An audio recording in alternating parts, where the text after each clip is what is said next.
Points per game, with 7.4 assists per game, and 50.4 field goal percentage. Now in the playoffs this year, he's at 26.6 points per game, with 8.8 assists a game, and 54% field goal percentage. I mean, if you look at it with a slight difference in points, but everything else is up. And he's in his 17th year at age 35. He's a true marvel, and it's truly remarkable what this dude is bringing to his 17th year in the league. Well, like I said, this is his fourth ring, but it's also with three different teams, and it'll be, I think he'll be the first player to ever lead a team to three different championships. I think that's what I read. I've heard that, I know at least, but I think I read that somewhere, which is amazing. Another amazing feat, as he just keeps piling them up, and piling them up, and piling them up. My question is, where is he gonna stand? Or better yet, sit at the table when it comes to the Mount Rushmore of basketball. Because he's already in the top 5, if not the top 3. So now, some people say he's already number 1, but he's edging on up, to Jordan. But I'll talk about that in a little bit. But he's doing all this, man, while he's in the bubble. Why they being quarantined? Why you got COVID running rampant? Especially in Florida with the way it's been spiking. And then he lost Avery Bradley. He's been out. And he's their best defensive stopper. Rondo broke his thumb early. Came back. He balled out, though. And like I say, playing in the bubble. Just being confined. Look.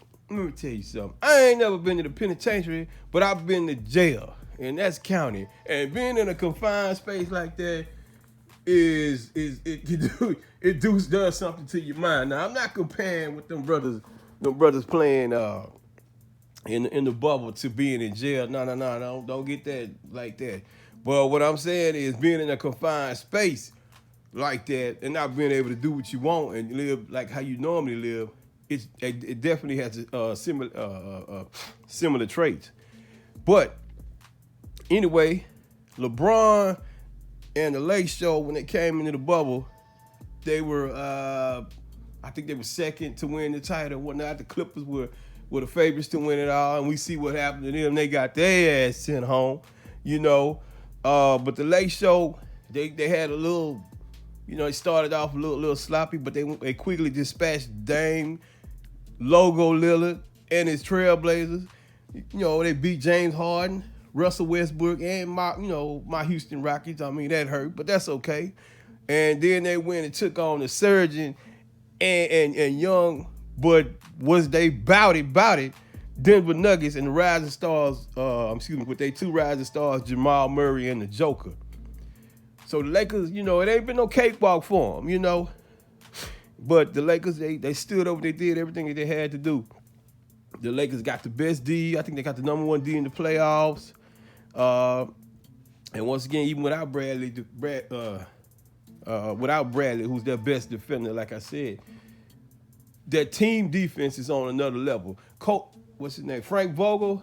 Frank Vogel and their coaching staff, and people gave Vogel a hard time, and they gave the GM a hard time. I forget it, Rob Lowe, or whatever his name was. I forget his name, Rob, whatever. But they gave him a hard time, and yeah, but they stood up and did what they needed to do. I think the GM for the Lakers, I can't recall his name right now. I know it starts with Rob. But what he's done assembling his team means that, to me, he should be at least considered for general manager of the year. Frank Vogel could, to me, get coach of the year. I mean, some people might give it to I don't know if it's already been decided, but I'm trying to think. I think the Bucks coach. Just say it was somebody weird gonna get it.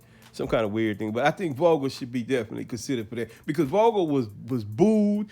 They damn near wanted to tar and feather him. And I was leading the charge, because I was like, damn it, Ty Lue needs that job, But Vogel is a defensive coach, and he's a damn good, he's an X's and O's coach, but I think he hang his hat on defense, and he's pretty damn good, man. The adjustments that I've been watching them making when Murray and the Joker was starting to go off in them games, and the problems they were having with Dame Lillard and them cats, the adjustments that he made, I mean, with the Lakers being the stars and having the team that they have, you can't discount that. You can't discount that. So I take my hat off to him, man. But the LA Lakers right now just seem to be a team of destiny. Even as scrappy as the Miami Heat are, they just seem to be no match for them. The Lakers are too big. They got too many stars, and it just seems like it's meant to be. But especially when you got a leader like LeBron James. And any team that LeBron James is on, his teammates probably feel like they can win it all no matter what, because of his resume and his style of leadership. And it even goes back, I'm not talking about it goes back to the beginning of his career and to the few years in, from overcoming the big three Celtics with KG, Paul Pierce, and Ray Allen. You make it the big four with Rondo. They gave him hell. He overcame that to winning 2 out of 4 rings with the Heat when he went to Miami in that controversial move.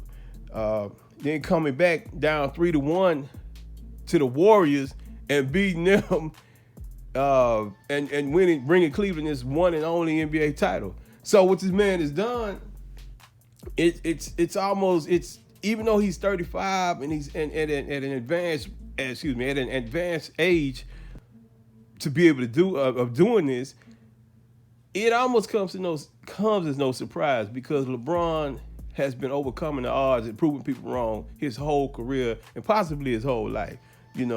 So he's seen it all. He's done it all, and he's right now, like I say, he pushing up to that number one spot as being who's the GOAT.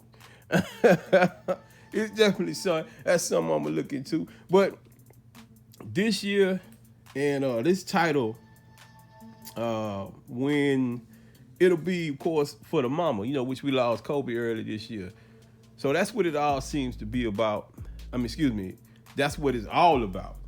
And it seems like it's just destiny for the Lakers to tie the Boston Celtics for that 17th title and to get this win for Kobe, because, that's what LeBron said earlier. But the way everything just fell into place from the pandemic and the suspending of the season, for the Lakers stumbling out the gate, then coming back and winning and struggling again. I mean, just back and forth, all these things, even from the beginning of the season, from the first game, they get beat down by the Clippers, and people saying that LeBron's washed up. And now here we are, all this time has passed. I mean, what, a year because of the pandemic? A year later, here we are, and LeBron's right here in the thick of things. Come on, man. It just seems like it's destiny, and it's all led by the king, LeBron James. So like I said a little earlier, man. My question is this: if that doesn't equate LeBron James on the level to Michael Jordan, or make him better than Michael Jordan, then what does? You know? So, but hey man, that's a topic for another show and another day. And that's something we definitely gonna get into, man. I'm Trent the Great, talking that sport ish. Good luck to the Lakers. Got love for Jimmy Buckets in the Heat. But y'all catch us out of there, man. But once again, I'm Trent the Great, talking that sport ish. Hit that like button, that subscribe button, and notification bell to let you know when I'm putting these O's up. And I'm Trent the Great, and I am out. One.